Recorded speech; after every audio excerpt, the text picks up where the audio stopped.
This is Beach Talk Radio. Good morning, Mr. and Mrs. America, and all ships at sea. This is your captain speaking, Mean Gene. Mean Gene. The following will be a test of the ship's whistle, the sonar alarm, the cable alarm, and the atomic attack alarm. Live from Peach Time Out in the heart of Times Square. You're listening to Beach Talk Radio with Kim and Ed Ryan. And good morning, everybody, and welcome to episode number 236. Coming to you live from Peach Time Out in Times Square here on the beautiful Fort Myers Beach. Our show for over 4 years, our home for over 4 years, and our show for over 4 years. And, of course, before we get started and before our sidekick here gets ready, she's getting organized and pushing me around, and I want to make sure we thank all of our wonderful sponsors. You see, when I do the 8-minute countdown, 7-minute countdown, 5-minute countdown, look, that means... Am I on? Okay. You have to move over a little bit, and I'll no, you tell see you how why. perfectly No, aligned I am but in the listen, screen like that? Listen, we're going to have the fire chief Yeah. on, and I'm banging into the fire extinguisher. Well, why don't you move the chair forward? I don't want to knock it over. Move the chair forward. Move over. This is There what we you go. usually do before the show starts, not while the show gets underway. You're way to the side Look today. at the screen. The screen has us aligned Move perfect. over. We got a big giant square there for the chief to sit in because he's like 7 feet 3 inches tall, and we got the baby chair out for him, so we're not so he's not so tall over us. All right, thank He you to all of doesn't our wanna make you great feel bad. sponsors, including the Royal Scoop Ice Cream, which is the official ice cream of Fort Myers Beach, I think, and Get also over our there show. and try the espresso chip. And also, the Whale is a new sponsor of the program. And the Whale had a nice little party the other night that you went to. How that was so amazing. The food was phenomenal. We'll talk about, And dear, all come right, on, all stick right, with the all right, program all here. right. The program is we do the I'm little so bit, excited. we save all that kind of stuff for after the show so we don't have to bore our guests. Uh-huh. We just like to Well, bore then the you need to viewers get and out. listeners. Go. The Whale, Royal Scoop Ice Cream. Who else? Sun Palace Vacations, Fort Myers Beach Realty, Fort Myers Tiki Tours. It's a perfect time to get out on the water. The whole Karen Woodson crowd is I here today, know. too. We love it. They got all their shirts on. You know what? They're not here for us. They're here for the chief. Keep going. Sorry. Nervous Nellies, Mangaritas, State Insurance USA, La Ola Restaurant, Coastal Vacation Properties, Tuckaway Cafe, the Beach Pottery, Shuckers, the Farmers Market at the Beach Baptist, which starts up in a few weeks. Island Carts FMB, which is the sponsor of our 24-hour, 7-day-a-week music station, which you can listen to by downloading the app, by going to the Apple Store, the Android Store, and just typing in Beach Talk Radio, and you download the app and you press play, and there's 24-hour, 7-day-a-week music with no commercials. Was that song you were listening to on repeat last night that was driving me nuts? Were you considering adding I that? edited it. I Okay. edited it. Who Good sang that song? Lord. Which one was it now? I don't know because Oh, it was dang. like over and over It was and 3 over times. again. Sometimes you hear a song and you just want to play it over and over again, That's like what they do on the headphones radio. are for. All right, ladies and gentlemen, we have a lot to talk about at the end of the show. Take care, guys. You start to see all the I folks starting to know. come down. All the up northerners are starting to come down a little bit early, which is nice. We're going to talk about the election. We're going to talk about your party that you went to, our show from last night. The boat races are coming up. We're going to be doing the parade. All that stuff is coming up Island after the show. Hopper. Island Hopper. By the way, everybody, I don't know if you saw that Gary Vox, I think that's his name. Is it Gary Vox or Gary DeVoe? Somebody will correct me. The former lead singer of Rascal Flatts is going to be the grand finale at the Pink Shell next Sunday. And I have an exclusive interview with him right That's before he goes phenomenal. on stage at the Pink Shell. So you're going to want to stay tuned for that. That's next Sunday. She'll be out of town because she's going to a wedding with her boyfriend, apparently. I wasn't invited to the wedding, so You were invited. she's off to Austin. I just knew you couldn't go. Without any further ado, ladies and gentlemen, the fans in the audience are already going crazy for Fire Chief Ron Martin, who has become one of our favorite guests of all time. And he's back to tell us a lot about what's going on with the we got him in the sitting at the kids table. Ah. Chief, thank you for coming on.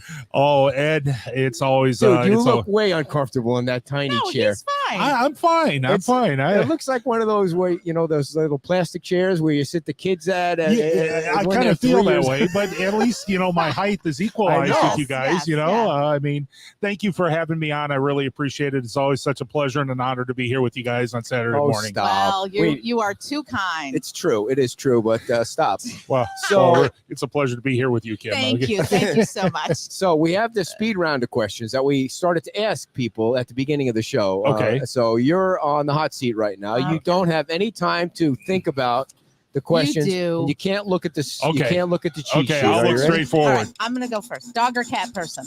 Dog. Favorite TV show growing up? Favorite emergency. I love that. Favorite movie? Favorite movie. Godfather. Okay, Who are the 3 most interesting people you know outside your family? or Oh. 2 or 1. Oh, geez. Let's see. People that I know that are interesting. Ed Ryan.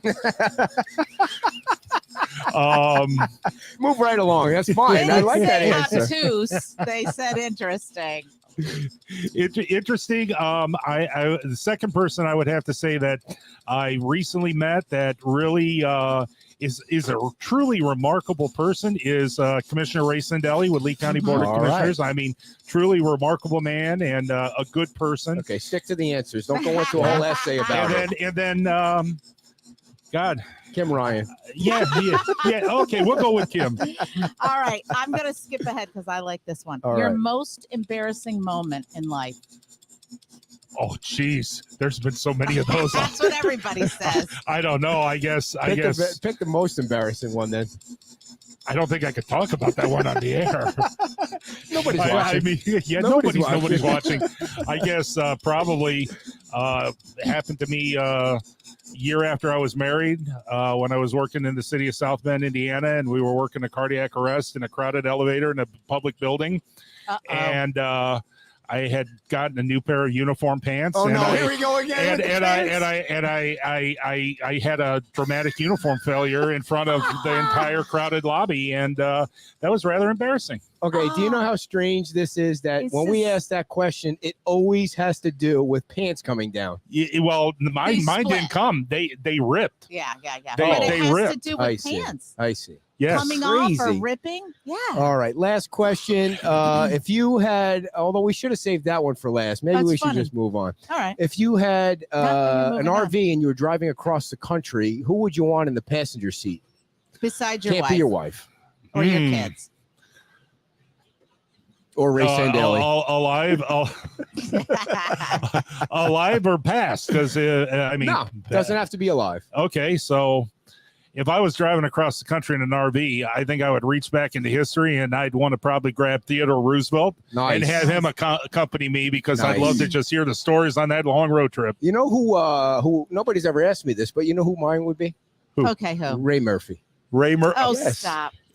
now you talk about that third interesting person. Yeah, There you our go. mayor would definitely be an interesting person. I enjoy my time with Mayor Murphy all the time. Nice, very nice. Well Now said. you got me kicked off the list of interesting people because I see. was Now third. you're fourth now, Now I'm which fourth. is usually the way I finish in a race. Fourth, right Yes. outside the medal round. Yes. So, Chief, you have been the fire chief for how long now? Coming up on 1 year. 1 year Wow. anniversary. Yeah. Wow, time flies. And so, how do you? Is the job what you thought it would be? More work, more fun, less fun? You know what? I will say it. I said it once before on the show, and I'll say it again. For a kid from South Hammond, Indiana, just outside Chicago, I feel like I'm Cinderella. This is a dream come true for me. This is the pinnacle of my career.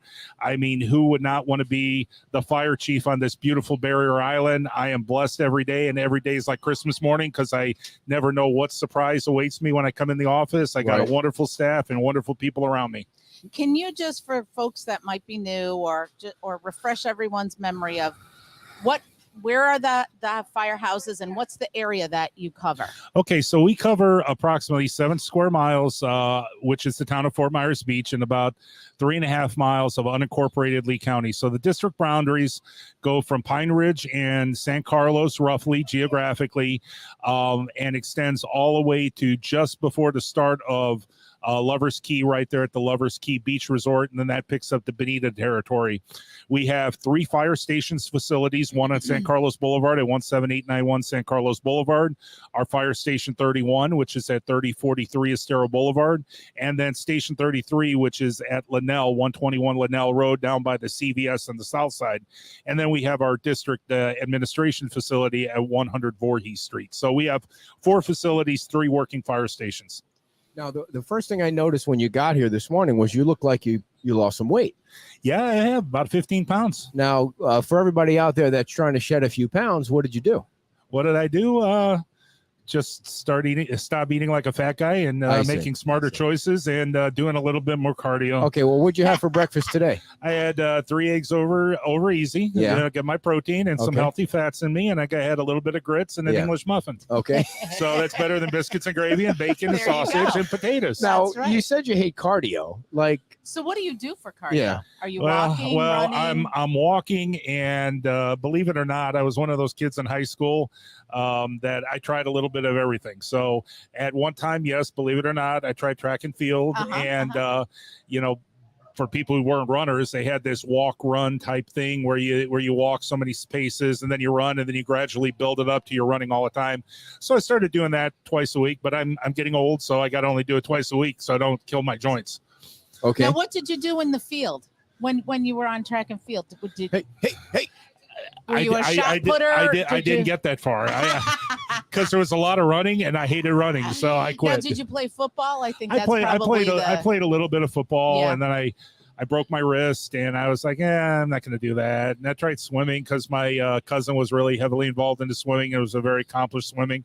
I tried a little bit of everything when I was in high school. So when you were telling us about the recruits were doing some training and you were sitting behind the desk, probably working on the budget, and tell us what you did. Oh, I went out and trained with my new recruits and our chief with training. We went and climbed 12 stories at one of our local high rises in gear. So all the gear, Yeah, like how much weight in gear did you have on? When I went, we had our firefighter protective ensemble, which is about 25 pounds of added body weight. And we went up 12 flights of stairs. I wanted to try to see if I could still keep up with How the did young you guys. feel? climbing the stairs with all the gear on. Yeah, we didn't. I didn't have all the gear on. We didn't have all the gear on. We were kind of warming up, but I wanted to see. I had COVID twice, Right. over the last 2 years, so I wanted to see where I was cardio and lung capacity wise, and make You sure feel I like could you're still do it. fine?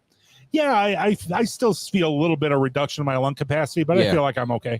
Now, you were also telling us about one of your team members or training for something. There were somebody saw them running over the bridge in their full uniform. Yeah. What's going on with that? Well, the fire service as an industry always has some challenges. So it was interesting that somebody had brought it up before the show. Yes, Assistant Fire Chief Chris Armiger, he's participating in a challenge where he's doing a mile every day for 30 days in full firefighter protective ensemble with an air pack. So if you see him walking down the street and over the bridge, that's what he's doing. Wow, That's right. that's awesome. That's not how you guys get to an emergency. He's just doing this. He's just doing it for physical training. Right. So before we talk about the budget stuff and all that, kind of give people that are watching an understanding of how big the department is. Like how many, do you have 64? Did I hear that right? 64 staff members? Yes, we have 64 authorized positions. About 10 of those are administrative staff positions, and the rest are in emergency operations or some support positions like our fire inspectors and things of that nature. Right. And the firefighters are also cross-trained as paramedics? Yes, all of our emergency operations staff are either cross-trained as they're firefighters, and they're either paramedics or EMTs. The majority of our department are all paramedics. And how many, can I Go just ahead. ask, how many calls do you run on average? On average, we'll get approximately just around 3,100 calls for service a year. That's like 3,100 a that's- year. multiple a day. For on average, we're somewhere between 4 to 6 a day on average over 365 days a year.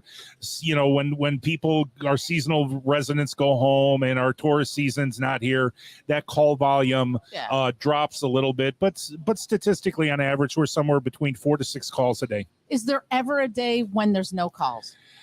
Years and years ago during summer months, September, it used to be, you could go a day or two depending on the But station. now- But now there's more people living here year round and more people vacationing here year round. So those days are rare.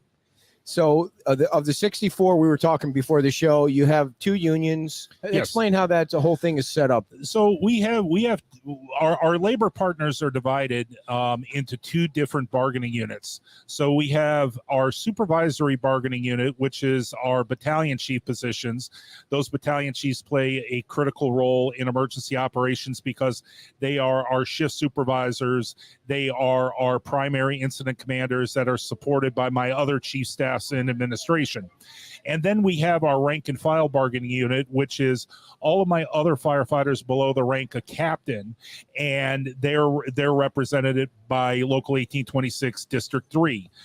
So there's 2 separate bargaining units that we have collective bargaining agreements with, and our labor partners are critical partners to a lot of everything we do as far as employee relations and benefits and things like that. And I'm very blessed as fire chief that I've got 2 great labor partners that I'm working with right now who we really have a shared vision for what our tomorrow looks like.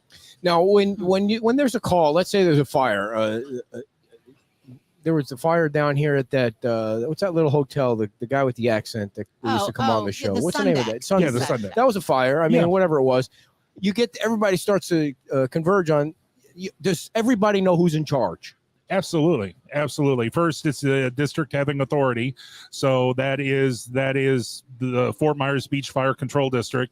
And then we bring in all the resources because we don't know what we're going to be dealing with until we get there. So a structure fire will typically bring in our responding units as well as our partnering agencies through mutual aid, because for your most basic fire, national best standards is that you have 16 to 17 people on scene. So we'll bring in Iona McGregor, we'll bring in Bonita as well as our units. And likewise, when they have a structure fire, we're going there too. No matter, that turned out to be like a garbage pail fire. Well, actually, at the time you don't know. That fire was a little bit more complex. It might have started with a garbage can, but it got into the wall cavity, so we had to kind of deconstruct the structure a little bit to make sure that fire wasn't going to stay there and cook for a long time, and then the entire roof would burn off. So we kind of had to do a little deconstruction, and that's sometimes labor intensive depending on how the building is constructed. So the Tropical Sunset fire in the sign in the building, the upstairs there, right? Like that's you're immediately 16, 17 people you want on that fire. Absolutely, because you never know what you're going to encounter. In that fire, you had some, we term them concealed combustible voids. It had a facade on the concealed. Yeah, what does that mean? Combustible voids. They're void spaces in the building due to the design that are combustible. They're made of wood, or they can hide a fire easily.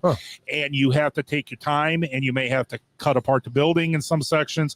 We always try to do as minimal damage, but you need to get in. You might have to chop, use hand tools to make sure that fire is completely extinguished, because we try to have a zero rekindle or zero recall for a fire. So in that building too, those people were like, they praised the fire department, like, you saved their building, you saved the business from.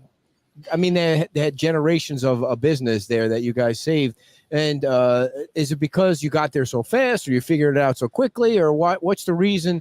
Like, it's not like you have a fire station right there. Well, it starts with, we enjoy a very good response time. Yeah. But really, what the credit goes to is we have a highly competent, highly professional, well-trained staff. From my company officers all the way through my battalion chiefs down to my firefighters, who are very good at what they do. And they are vested in this community, and they very quickly realized, if you go down there, it's almost like, it's a row of buildings.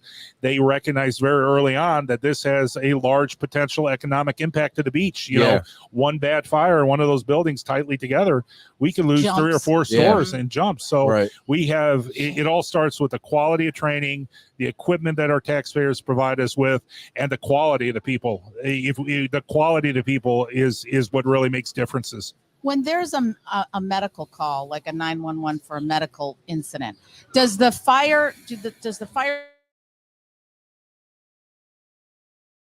priority dispatch system, and depending on the nature of the call, a fire truck, the closest fire truck with a paramedic on it, as well as an ALS transport unit Okay. from our organization will go. And that's really a good question, Kim. I'm glad you asked it. Oh, That's really a Thank good you. question, because a lot of people will ask all the time, why send why two?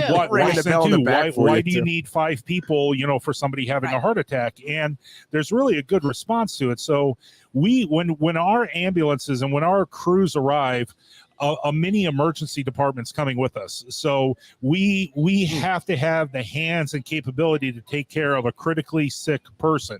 So if somebody walks into an emergency department and they're having a myocardial infarction or a heart attack, you're going to obviously have the physician, you're going to have the respiratory therapist, you're going to have 2 nurses, you're going to have a radiology, you're going to have lab. That room fills up quickly. Well, that's in a controlled hospital environment.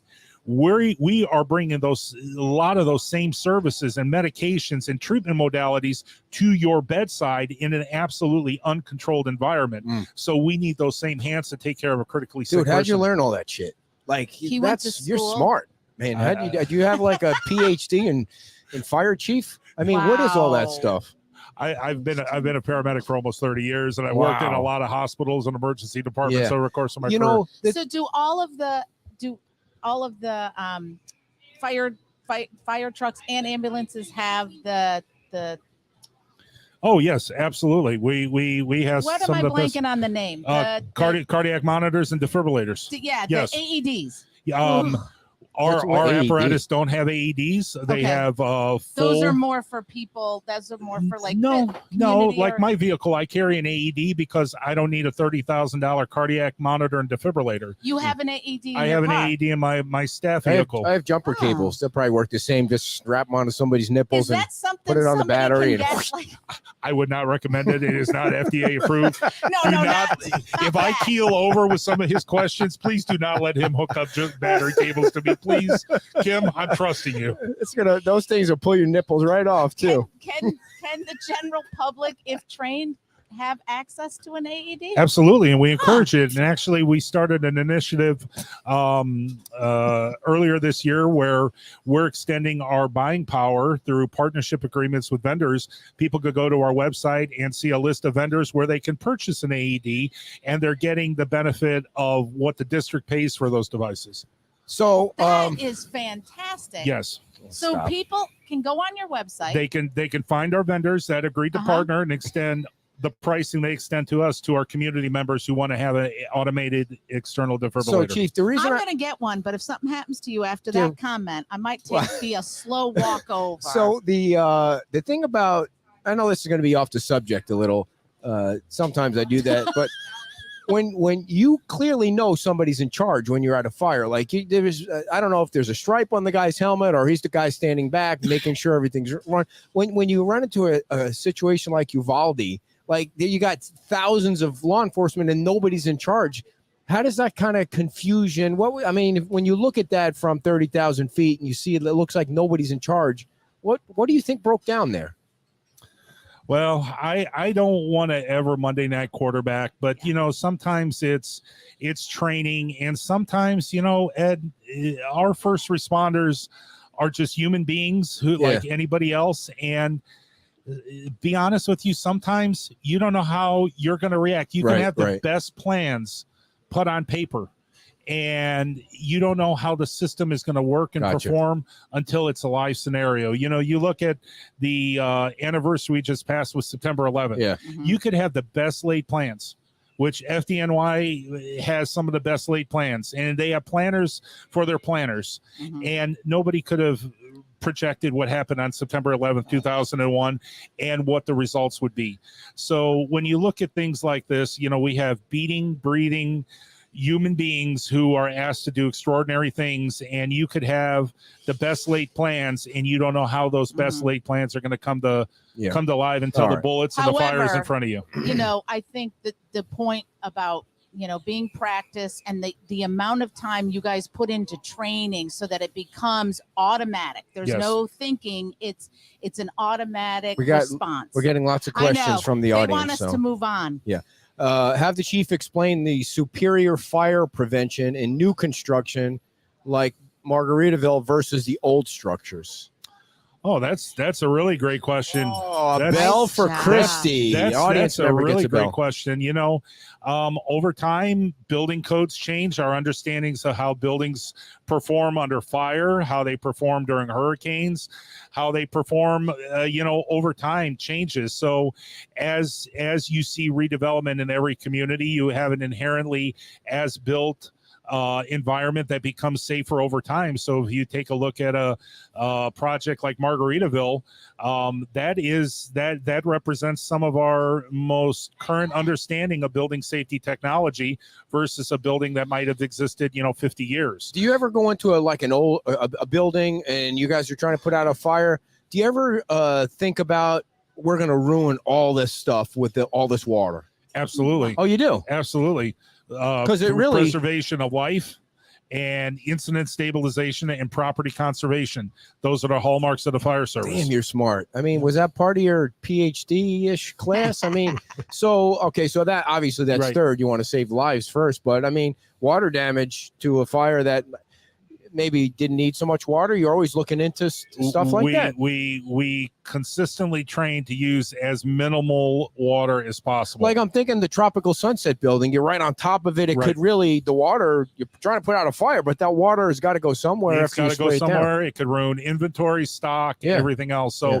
we always try to use, It's we just a weird try question. to use skill and precision and not savagery Yeah. when we do our job. So the next question from Jay is, when in season, Estero Boulevard is packed both sides. What's the proper way to get out of the way? Proper way to get out of the way. So that is another great question. So the Jay, biggest bell for you. thing when Estero Boulevard, the biggest thing that people could do, the first thing that they can do to help emergency responders is, I know it's difficult, but please do not block cross streets. When we're bumper to bumper and there's nowhere to go, blocking cross streets inhibit our response if we got to go down those cross streets. So if Interesting. people can just be aware to space their vehicles, you're not going anywhere quick. We know what beach traffic is like. Just to keep those turning points off of Estero Boulevard down those side streets open is a huge help. Secondly, get out of the way as much as you can. If you can't move, stay where you're at. Don't assume. Our people know the beach. They are well trained. They are going to navigate the traffic. And if you cannot clearly pull out of the lane or off of the lane, don't become a statistic. Don't become part of the problem and hit the fire truck or ambulance or go into oncoming traffic and get hit yourself. If you cannot pull to the right, you cannot get out of their way, they will figure it out. They are highly trained. They drill on it all the time, and they're highly competent emergency apparatus operators that know Fort Myers Beach. Are they going to try and, your vehicle's going to try and get in the middle? We're going to try to get in the middle as often as Okay. we can. So get to the opposite Yes, lanes try to- without riding on the sidewalk and Yes. knocking over a pedestrian Exactly. or a biker. Maybe you Exactly. guys need, I'm joking here. Maybe you guys need one of those like swamp buggies that are up real high, and then you can just That's drive dumb. You're so dumb over. sometimes. Hey, listen, Come on. your question about the water use was Hey, dumb. Of course it's they part- know what to do. Save your criticism for later, lady. I think a swamp buggy is in order. Don't you have buggies like that to get out on the beach when you need we to? have small alternative On the- response yeah. vehicles and pickup trucks Yeah. and things like that. And at the end of the day, our community needs us. We're coming, Yeah, and we're yeah. going to be there. Yeah. Do you have a helicopter? No hell. Not in the Drone. budget this no, year? no, it's not in the budget. No. So before we get to the firehouse and the budget, I wanted to ask you about Linnell Road, because that was a project that Councilman Allers worked on and the Public Safety Committee, Dawn worked on, Ray Sandelli worked on, you were working on, because you have a firehouse right down the street there. And apparently that's a dangerous intersection. We don't get out down there much. So kind of give us the history of Linnell Road. Well, Linnell Road, obviously for us, our risk is higher because we don't have an emergency traffic signal to control the flow of traffic. So whenever you're going out in an emergency mode, onto a roadway and you don't have an emergency traffic signal, that raises our risk.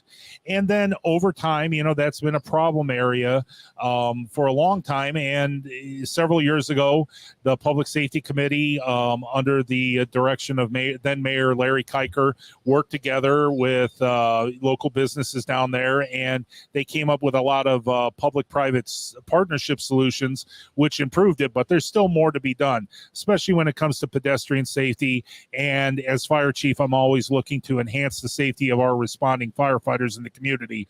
So we worked together cooperatively between the town and the district, and like you said, the council, and we made a request, and the county heard us and responded favorably. I'm waiting on the details on what exactly they approved, but I did get word that they responded favorably and allocated some funds, which is great that they heard us. And it just shows that when this community's great institutions, governmental institutions, work together, we can get a lot done. Yeah, Ray Sandelli brought the item up at a county board meeting a week or so ago, maybe 10 days, and the county approved, I think, $50,000. 50 is what I've heard.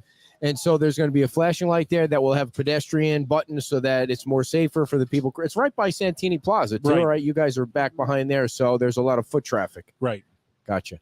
Awesome. So we want to talk about the firehouse and we want to talk about the budget, but before we do that, we're going to take a little break because I want to make sure I don't have to read all the ads at the end. So if you guys want to refresh and get something to get something to drink, I know we don't often do this, but we're only going with one guest today for the whole hour. Royal Scoop FMB is the official ice cream of Beach Talk Radio, and they have some great flavors down there. Everybody, it's espresso chip, Cookie Monster, Bohemian Rhapsody, watermelon sorbet.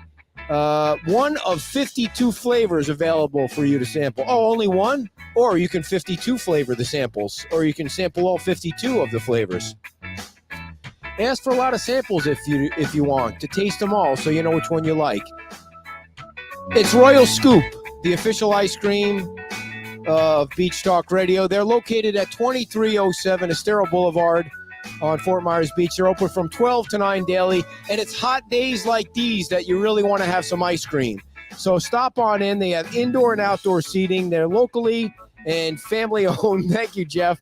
Jeff is watching. I'm so sorry, Jeff, that I'll give you a free ad after screwing that whole thing up.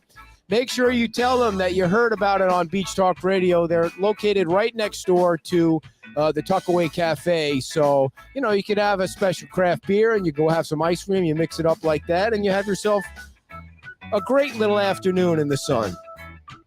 Are you tired of sitting around wasting money on gasoline when you can be tooling around in a brand new Island Kart FMB golf cart? Because we've told you this before. You need to get to Island Karts FMB. Make your reservation if you're planning to come down for the season. If you want to get around looking stylish, if you need Bluetooth, a battery that lasts a long time, that doesn't croak out on you. You don't want one of those old, cheapy golf carts that they got rid of, and then some of these back alley golf cart places decided they were going to put 3 or 4 in their lot. You want the golf cart company with the real golf carts, the new golf carts, the nice looking ones, the ones with batteries that last, Bluetooth, and they got rear view mirrors. They've got wheels on them, not those square wheels like the caveman had. They've got real round wheels that have air in them that'll get you from where you want to go to where you want to be. And they got these lifelong batteries that last forever. If you don't want to go online because you're not sure how to use the World Wide Web, you can call them. Do it the old-fashioned way. 844-362-2278. 844-362-2278. And that's 844-FMB-CART if you have letters on your phone. Or if you have one of those rotary phones, you can just do the dialing thing like that. Island Karts FMB. Tool around in style this coming season right here on Fort Myers Beach. All right, everybody, we're going to bring our guest back on. Fire Chief Ryan Martin is our guest for the entire hour. I have no idea what my wife is doing, but we have some really important issues now to pick up on, including the new fire station, which is going to be where the old Tops building was. And Chief, you mentioned during the meeting last night, the budget hearing last night, that there's a delay in the construction of the new building. So kind of get us up to speed on that.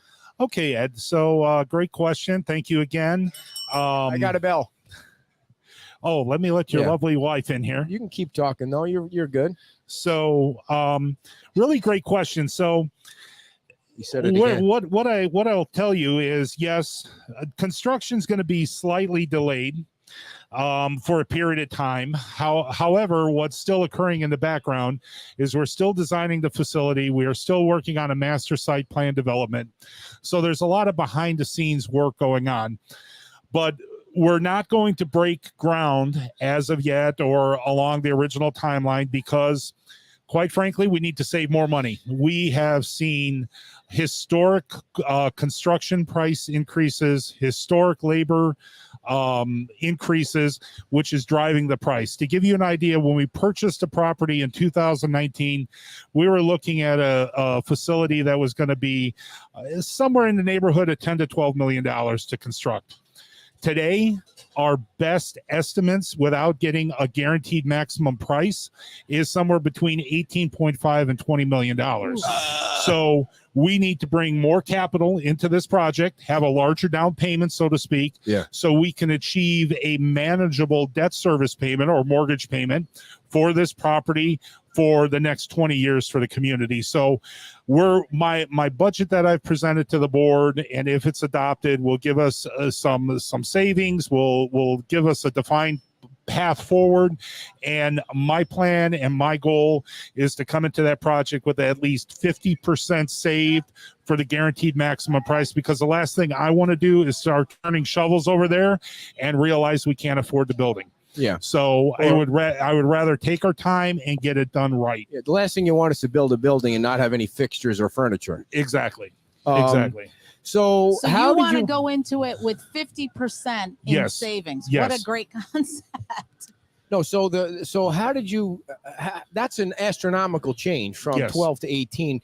Is that all from building materials? Building materials. I mean, we're seeing some retraction in lumber costs, but if you go back and you just do a simple internet search, I mean, 6 months ago it was fasteners and screws, that were 3 and 4 times the cost what they were 2 years ago, and structural steel is an all-time high, and concrete. And I went to a conference recently with our human resource professional in Boca Raton to understand the changing labor markets. Labor costs have dramatically changed as well, which is all driving the price. And all your listeners, especially your listeners that are out there in business, even as an ordinary consumer, you're seeing the impacts of those rising costs. Just go to the grocery store. Just go to the grocery store and buy a dozen eggs. Right. Yep. So the planned groundbreaking is, you don't know yet. I don't know yet. Okay, I don't know yet, because our fiscal responsibility is to ensure that the community can afford whatever we build for the long term. So are you paying taxes on that property now? And is that how it works? Well, the district is a tax exempt organization. Gotcha. So you're not? No. Good. So before we get to the budget, we got some questions from the audience. Is there anything going to be developed on the property? No, that's just a fire. No, nothing else but the fire. We're looking, we want to give the community, and I want to give the Board of Commissioners a variety of different options. So we are looking at a variety of different things with our site plan development and our master concept with that facility. What does it look like if the fire department uses a portion and we reparcel and we sell off a portion of the property to help fund the facility? But none of those decisions are made. These are hypothetical discussions, hypothetical thoughts that we're having to ensure affordability of that new facility. It's 4 acres. It's just over 2 acres. 2 acres. How much would the building take? Like, how much excess would you might have? It's really early to say that right now, but I can tell you that a new facility will probably take a little over an acre of that property to build, because there's several things that the district needs. One, the district is going to need a new fire station. The district needs to bring its own fueling resources for our fleet into our organization, so we don't have to send apparatus over the bridge or south to Bonita to get fuel. And most important to me is we need a well-designed training facility as well, so we can maintain our reputation of excellence through staff development and training. So it'd be a firehouse, a training facility, Yes. and then a gas. Fuel. And we also want to bring our administrative services to this location, particularly permitting and codes and plan review. So that's centrally located. So the plan is to bring all of our administrative services, the fire station, as well as training to this central area of the district. I'm going to go back. I don't want to forget anybody's question here, so I'm scrolling back for Nick's question. This a little off the subject with what we're on now. You touched on it earlier. Are all the firefighters and EMTs or first responders classifications, or all of the firefighter, EMTs, or first responder classification?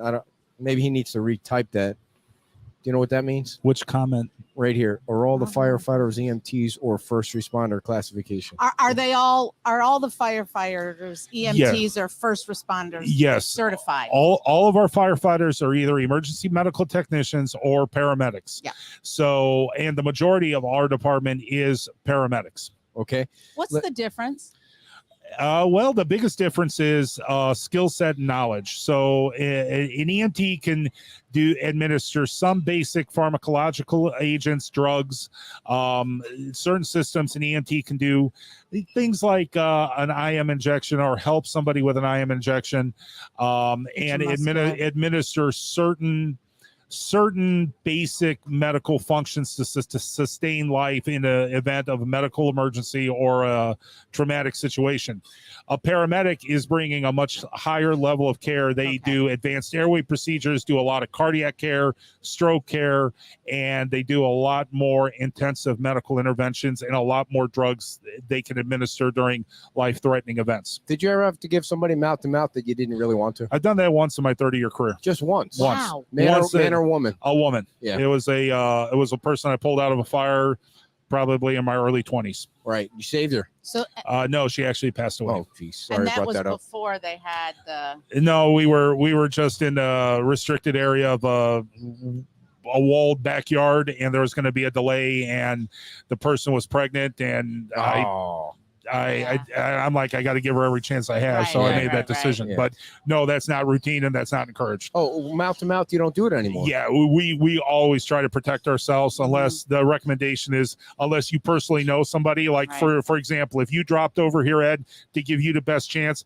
I would do chest compressions, and I'd probably do mouth to mouth on you. Oh, and I was going to put jumper capers on your nipples. I can't believe the difference right here. This is not reciprocal.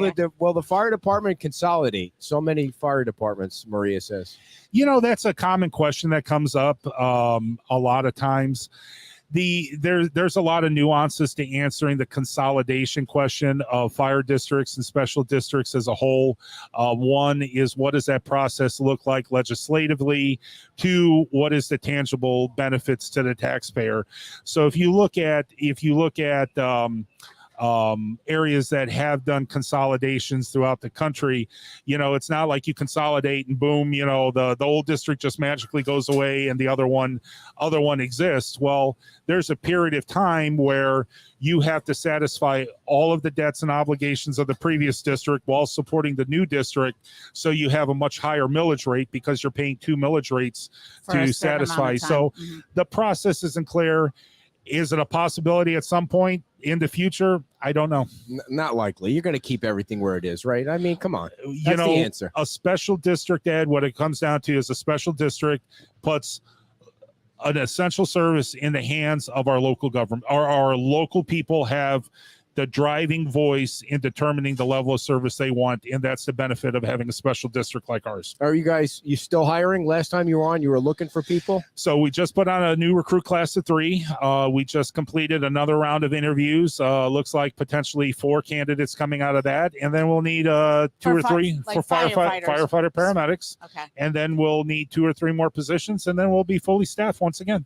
You know, when you hold that microphone like that with your 2 fingers, it almost. I remember Andre the Giant being interviewed by Vince McMahon when he had this tiny microphone and it was just You make it look like. Why do you? Because how tall are you? Like, are you 6'7". 6'7", and now you're svelte 6'7". Yeah, I'm 6'7", 330 pounds. 330 pounds. Wow. I like. How much can you bench press now? Oh, bench. I'm horrible at benching. I'm only about 255. And so you're a deadlifter though. I know you're a deadlifter. I like to deadlift. I'm right around 385 to 405, and I like to squat too. Yeah. What's the squat at right now? I'm about 395 to 415 when I want to go heavy. Why don't you just put the 4 plates on and stop worrying about the 395? It's 395 is like 3 plates at 225.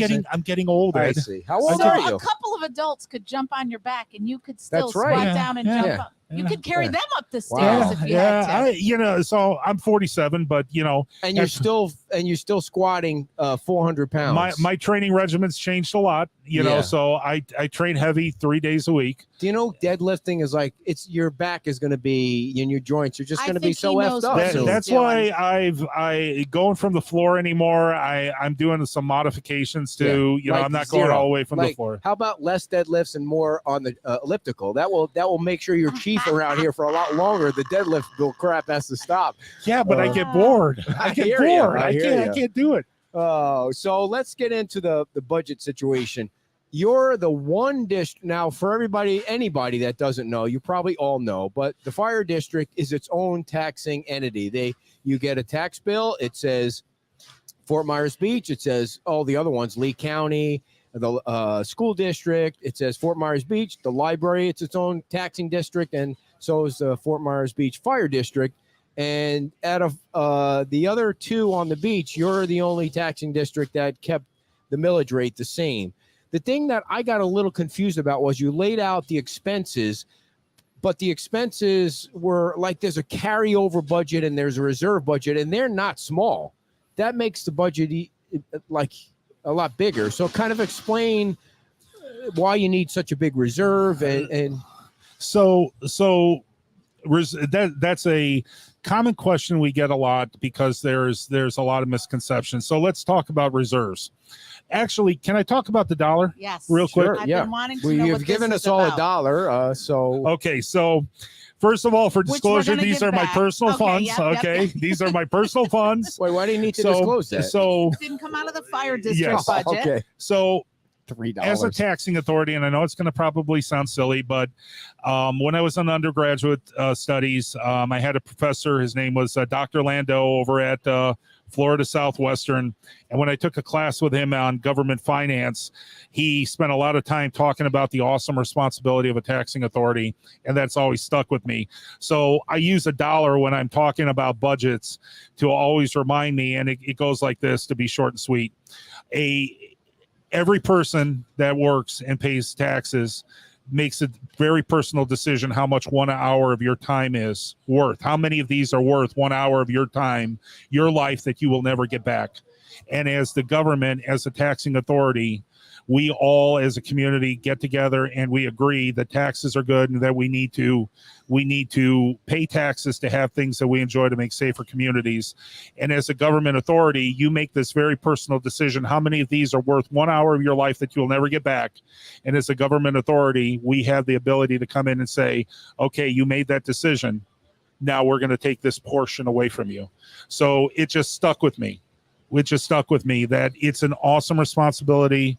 It is an awesome amount. It's an awesome amount of responsibility, and you always got to exercise profound care and be judicious with that authority. So that's just always my reminder about the sacred fiscal responsibility that we as government officials have. And my board shares that vision. They're local residents or business owners, and it just sticks with me personally. So when I'm looking at budgets and I'm building my budget, I think of that analogy that we as government taxing officials always say, you've made this decision, now we need some of this.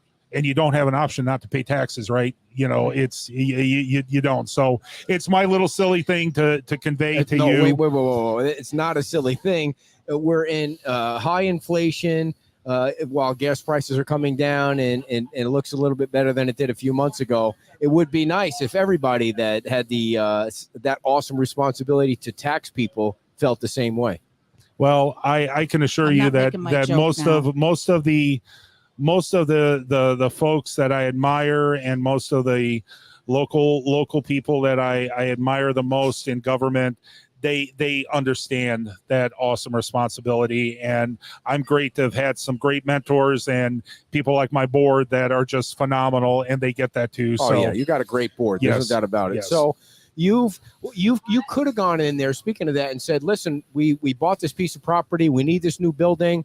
The Costs have prices, gone up. costs Mhm. have gone up, so that we're going to have to raise taxes. Instead, you decided to delay the building. So why did you decide that when you could have just said, let's go to 3.5 instead of 2.9? Why did you decide that? Well, we made the decision based on our economic forecasting that we do for the upcoming 1 to 5 year period, with our most reliable data set coming to 1 to 3 years. 2.985, keeping the millage sustained at the same rate with the increasing property values will provide us enough revenue in what I feel will be a sustainable model for district operations, as well as allow us to adequately save for the new facility. If the board elects to stick with my recommended budget and the proposed millage rate of 2.9851, that will be the fourth fiscal year the district has maintained its millage rate. And I think that's important. Consistency in the millage rate is important to our taxpayers. But you didn't finish the answer you were starting to give before about the reserve. Yeah, Reserves. yeah. Okay, so reserves. So when people see the reserve accounts, first thing is that is the organization's savings accounts. Okay, we have several savings accounts with defined purposes.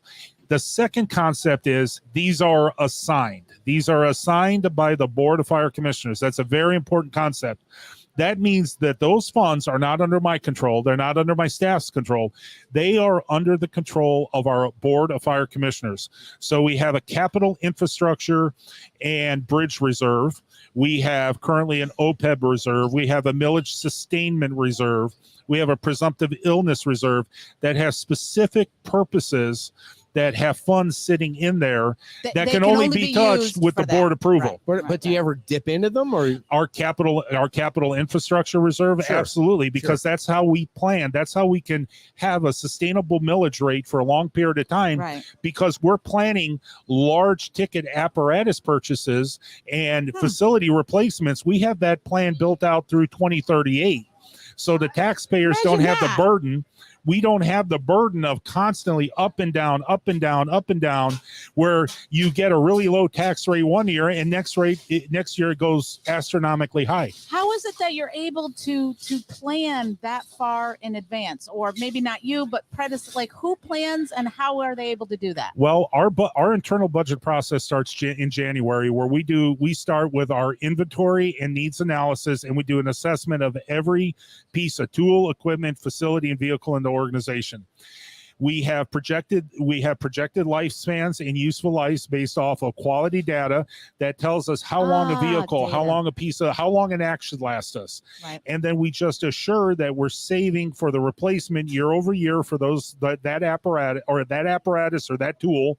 And we also capture the inflation rate on that tool, and we're saving the appropriate amount. So to answer your question, yes, we do go into those reserves to fund large scale capital purchases. during the meeting last week, you mentioned, don't say it, you mentioned how much it costs for a new fire engine. I believe it was a fire engine, right? Yes. And I basically fell out of my chair when I heard that. I would like people that are watching to guess how much they think it would be basically New fire a brand engine. new fire engine would be. And that's not something that you can just say, we're going to go out and get one in the next budget. I mean, that's clearly you need to plan for that because of how much it costs.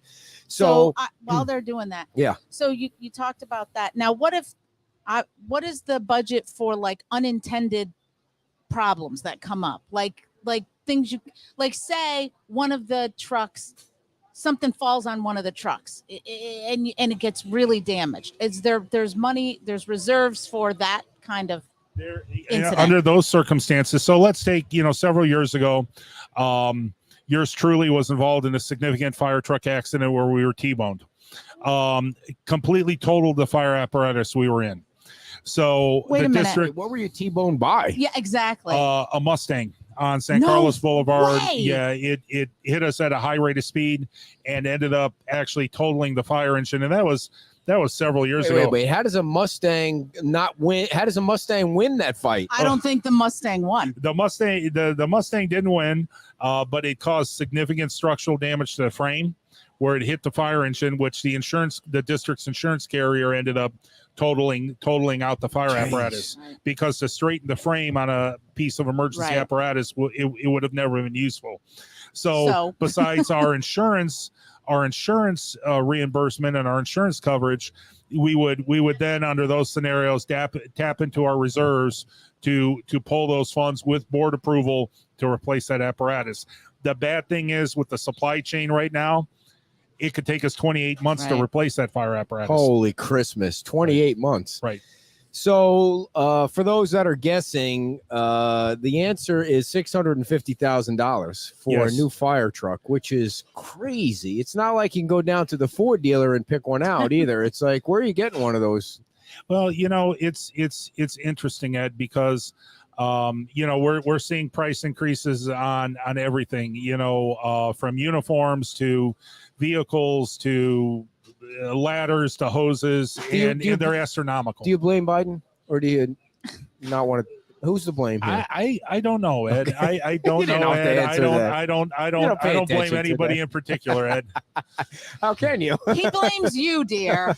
You are the cause of this. Oh, Nice try, Ed. Nice try. I know. Nice try. So at 2.985, you are able to. You're still getting more money because the property values have skyrocketed on Fort Myers Beach. So what's the difference, and why didn't you do the rollback?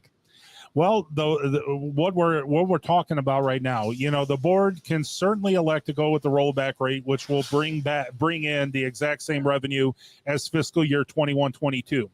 However, in my professional assessment, in our fiscal assessment, which, by the way, I've got to say, our director of finance, Jane Thompson, amazing Director woman, of Finance. amazing government finance officer, who is my right hand during this time.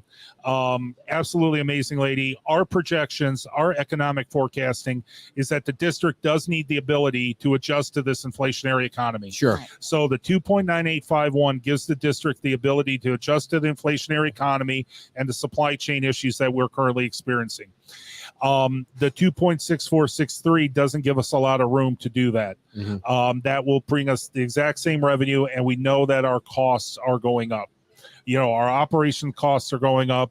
We're having a modest adjustment, about $609,000 more in operational costs, and we're seeing about a 2.6% increase in labor costs, which we're anticipating, because at the end of the day, when it comes to paying our personnel, we need top talent here. We need top talent, and we have to get them here, and we got to keep them here, so you have to pay them. You mentioned the 3 recruits. I wanted to ask you where they're from. They from around here, or they moved down from elsewhere? One person joined us from a neighboring agency outside of the county, living here. We have one person that joined us from Lee County government, and one person that's moving over from the other coast. And do you need to have any requirements before you come here, or you can train them from beginning? We typically recruit for fully certified firefighter, Okay. paramedics, and EMTs. However, being that there is a shortage with people who are professionally qualified to be paramedics, the district will hire a well-qualified paramedic and put them through Florida firefighter training. Okay. And did you said you went to FSW? I did for some undergraduate work. Okay. Do they have a program over, like, where does someone go for that? So most typically, they'll either go to FSW. They have Okay. a part-time program, love as well FSW. as Fort Myers Vocational Technical Institute runs Oh. a full-time fire academy, and that's We're Monday giving through back Friday. his dollars, everybody. Thank you, guys. How many women do you have on the team? Let's see. Well, I have our fire official. We have my executive assistant. We have, so that's 2, 4. I've got 1. Got five females right now. Could use more though, right? Oh, absolutely. Did they apply? Enough women come through the door? I mean, I know enough people don't even come through the door, but is it mostly men? Right now, that is a problem across the industry. Predominantly, we get a lot of men. Yeah. But women are a growing number in the fire service, as Cool. well as law enforcement, and we always encourage our female applicants and young ladies that are out there, if you're interested in the fire service, please pursue that opportunity because it's a wonderful career. Now, the meeting last week, there's the second public hearing is September 28th. September 28th, and really, it's clear that they're going. To me, you don't have to comment on this. The fire district looks like they're going to approve your budget. They were praising you. They appreciated that you didn't raise the taxes or come with a proposal to raise the taxes, and they seem like they're all on board to keep the millage rate at the same number that it is. So, I mean, you can't really put a price on safety too. I think that the community would have said if he goes to 3 or whatever because they need the money. You can't argue with that. So I'm sure everybody appreciates that you can't put a price on safety and that you kept the millage rate the same.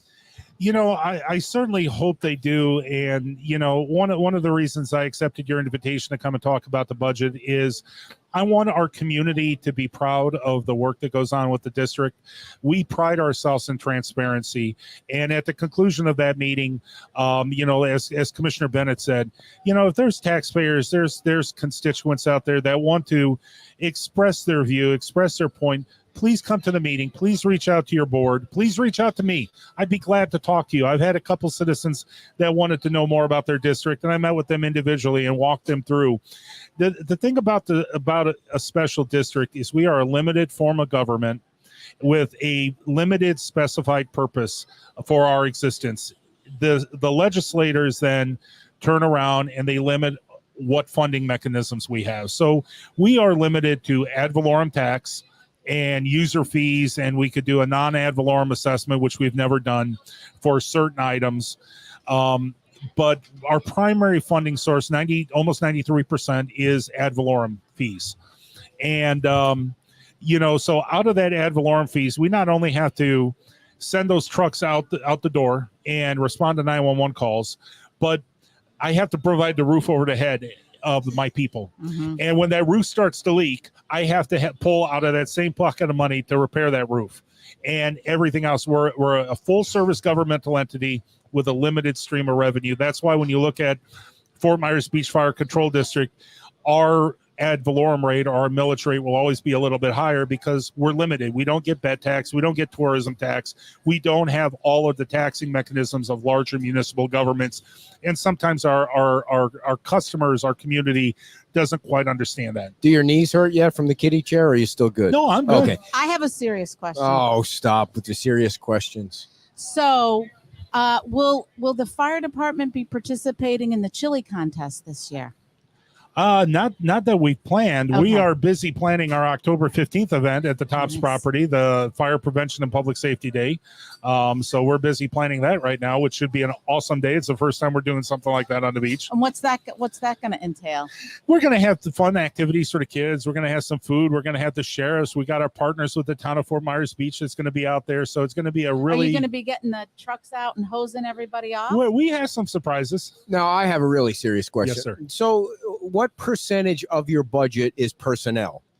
Personnel account for about $11 million of that budget. And so, that is the norm. Like 70% of the budget? It's about 76% of our budget. And that represents the industry norm. Sure. That's all about the people. I mean, you're a people-driven budget. Right. We are a human resource intensive organization. And, going back to funding, when you look at any general purpose government, public safety is the third or fourth largest ticket because we're human resource intensive and we're governed so heavily. I can't just go out and buy a ladder at Home Depot. I have to buy a ladder with specific construction style, with specific endorsements and testing requirements. So you might be able to buy a 24-foot extension ladder for $275.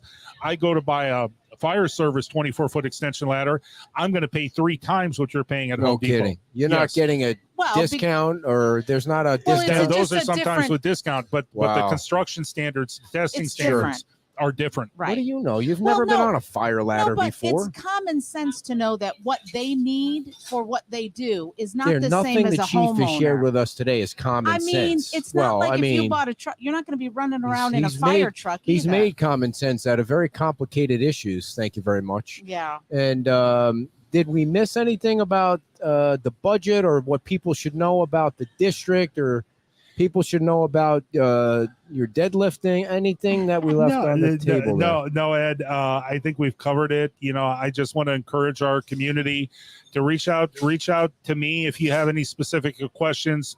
My email address is rmartin, MARTIN, at fmbfire.org. You can reach out to me. We could have a cup of coffee. Reach out, attend our final budget hearing September 28th at the Fort Myers Beach Library at 5:10 in the afternoon. Can people come down to the house there, the firehouse on San Carlos? Our fire station is open to anybody who'd like to ring the doorbell 24/7, 365. I have been down there and rang the doorbell and been in the building. There's a doorbell? It's phenomenal. Is it really a doorbell? Yeah, absolutely. There, we have a question from one of our Dingleberry followers. You don't have to answer it if you don't want Okay. to. Do firefighters and police officers get along well or bump heads like they do on TV? I mean, this guy's, you don't have to answer that if you don't what? want to. That's a great question. That Steve, is a there great you go, question. Thank Steve. you for it. He's not ring getting the it. bell. He is I'll not make getting it. a bell for that. No way that guy gets a bell. There's always a lot of good humor between police officers and firefighters. But at the end of the day, when the bell goes off, when the job has to get done, we are one team. We are tight. From moment to moment, day to day, call to call, we could be facing life-ending peril for either the person we're serving or for ourselves. And that's the job, and that's a tie that binds us with our brothers and sisters in law enforcement very closely and very tightly. So, Chief, when you come over the bridge, like from, let's say you go to Lowe's or something, you got to pick up a ladder for your truck or your house, so you're coming back to the island, coming over the bridge, and you see that handsome Carmine Marcino on that trailer right at the Margaritaville spot there, pointing right at you like you're coming to a safe place. A, what do you think? And B, why isn't your picture right next to his? This will be another one of those questions that you just want to deftly deflect. Well, I don't think you want my mug on the side of anything. Come on, man, no, you're no, the fire chief. No. When I come over that You bridge, should be holding a hose. Like maybe you should be holding a hose at him, or I mean, double safety. You know what? Part of the law enforcement. Part of law enforcement's job is deterrence. And when I see our sheriff out there actively working and our wonderful deputies to make our beach safe, it fills my heart with pride that that's my brother in law enforcement doing his job. And I'm very proud to work with our brothers and sisters with the Lee County Sheriff's Office. Chief, thanks so much for coming on. We love having you on. It's been over an hour. I apologize for that last. It feels one. like it's been 20 minutes. Wow. And again, the second meeting is the 28th. 5:10. 5:10. You can either go to the library. 5:10. 5:10. Yes. Okay. All budget meetings need to be at 5:01 or later for some reason for state law. And we also have a regular board meeting that night too. So we'll be doing two types of business. So I encourage our community to navigate over to YouTube, watch our meetings, or attend in person. And we'll be also pushing that meeting out live too, like we did last time. So thank you again, guys. I really appreciate spending time with you this morning. Thank you so much. Ladies and gentlemen, your fire chief, Ron Martin. Thank you, everyone. Big hand. I see you have one of your board members here too. Yeah. So Chief, thanks for coming on. All right, Chief. Don't Martin, forget to take your money that we gave back. We gave him the fire district its money back. So before we get to our final few segments, everybody, we're gonna segments. Yeah, we You mean one segment. We seconds. have one segment. You're gonna have to read your one and only ad, dear. Read it. Fort Myers Tiki Tours. You know those folks across the bridge. They have those amazing little tiki boats that go out for a 90-minute enjoyable, relaxing cruise along Estero Preserve. Hey, you're on my ears. We've gone out there and it's amazing because everyone will take your picture. It's a great experience. They have the captain. You don't get to drive the boat, but it does go very slow, so no worries there. You and 5 of your friends, or if you and 2 people want to go, give them a call at 239-887-0042 or find them at FortMyersTikiTours.com. Like I said, they go out of Salty Sam's. They have a variety of times and different cruises that you can get in on. You can bring your food and your drink, and they have a cooler to keep everything nice and chilly. And Beach Pottery is located at 17980 San Carlos Boulevard, 437-4211. And you know what they have. They have pots, and more pots. They have pots from Vietnam. They have pots from Mexico. And they have key lime pie. They have coffee. We know they have coffee because you've had their coffee. Very Over an good. acre of property coffee? with 8,000 pots imported from Vietnam and Mexico. All weather furniture. They also have a great little shop inside with a bunch of great little gifts, unique stuff. We see people posting their pots on the Facebook, which is always nice to see. So when you have a chance, please stop by one of our longest sponsors, the Beach Pottery, located at 17980 San Carlos Boulevard. And we appreciate all of our sponsors. We had a lot of coffees that were donated to us during the week, and we appreciate that. You can go, if you go to Beach Talk Radio News right now, you'll see a little cup of coffee in the right-hand corner. Yeah. All you need to do is click on that. If you think the newsletter is worth something, if you think the website is worth something, if you think the show is worth something, it's called Value for Value. That's the model that Adam Curry created. Adam Curry is my friend from MTV. He created the value. Yes, we're back talking again. Okay. He created the Value for Value model, which means if you think the show or the newsletter or the website brings you value, then you send over what you think it's worth. It might be worth $5, $10, or you can let the week go by because you thought it was all shit and you don't want to donate anything. Any amount is fine. No amount is fine. You can donate in content. You can send clips. You can send your thoughts. You can send letters, or you can send money. I prefer money. She prefers, I don't know. What do you prefer? Content, yes. And I would like to thank everybody, but especially Mitch Pacina for his nice comment. Is that how you say his last name? Pacina, yeah. I sent him a message one time. He is a great and guest. asked him how to pronounce it, and I have remembered it all this time. He sent it to me phonetically, so I would hopefully get it correct. The chief is an awesome guest, and he is so as transparent good. as, you know, we're able to. When there's an incident, here's how usually things happen. Somebody sees something on the beach, because we don't live on the beach.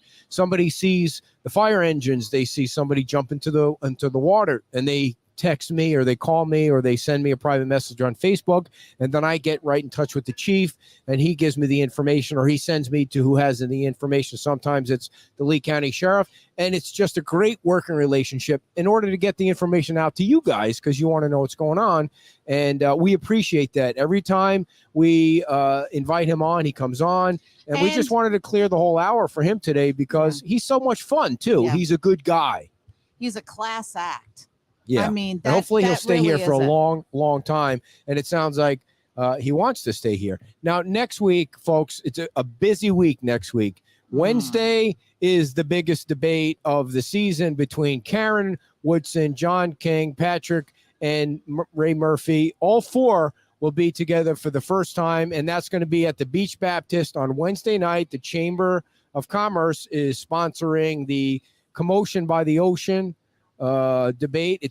I believe the debate starts at 6:30. We are going to carry that live for you. So if you're not in town yet, you're going to be able to watch it on Facebook. So I'll be able to add your comments to it. You won't be able to ask questions. I'm not involved in that in any way. I'm just going to sit on the sidelines and watch and make sure that you guys can see all four candidates for the first time, because now you're finally going to see what separates, you know, the incumbent from the other candidates, and you'll hopefully have more information. Finally, Ray's going to come out of the basement and participate in one of the forums. So that's on Wednesday night. Then Thursday, I'll be We're so close. And Thursday, I'm heading to Miami for day job work. But our Friday night show is going to be interesting, because I'll be in Miami and you won't be participating. No, You're bailing I'll be on a out. flight. Last night's Friday night show, if you had a chance to, if you didn't have a chance, there's a big thing going on in Lee County that will be on your ballot here on the beach. You're going to decide whether or not you think the school superintendent should be an elected position. And there's a whole bunch of, for some reason, there's a whole bunch of political folks that have gotten involved that think that position should now be elected as opposed to hired, like going through the process of finding somebody that has, you know, all the requirements and educational background to be a superintendent. And the politicians have gotten involved thinking like, and that means anybody can run. The milkman can run, your next door neighbor can run, your mother-in-law can run, anybody can run. And you know how this county works with the machine. When they want somebody to run and they figure out somebody that they want to run, they'll make sure that person wins. So that was last night's show. We had Bobby D'Alessandro on. She is the former Lee County School superintendent. So if you have a chance to check that out, go ahead. Mhm.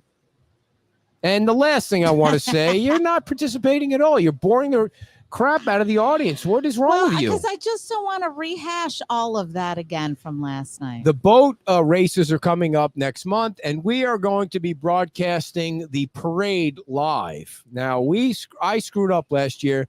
My lesson in radio was if two people are gathering, you should always be there. And last year, I did not come to the parade, and it was a gigantic mistake. This year, we're going to have a great spot for the parade. So if you're not down yet, you're going to be able to watch the parade. We've become like a parade show. All the parades. We do carry cover all the parades. No, but we were going to talk about the whale thing. That was what. Well, that was your thing, so go right ahead.